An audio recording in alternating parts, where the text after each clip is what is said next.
الله الرحمن الرحيم الحمد لله رب العالمين والصلاة والسلام على رسول سيدنا محمد وعلى آل سيدنا محمد وعلى وسلم اللهم أنت السلام ومنك السلام حينا ربنا بالسلام تبارك يا ذا الجلال والإكرام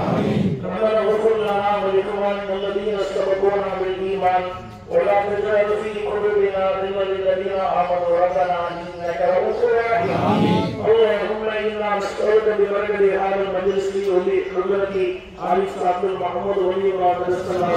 وسلم أن تفتح لنا أبواب البركة وأن تفتح لنا أبواب التجارة وأن تغفر لنا ذنوبنا وخطايانا كلها يا رب العالمين وأن تفرج كربتنا كربة من علينا يا مفرج القلوب إنك على كل شيء قدير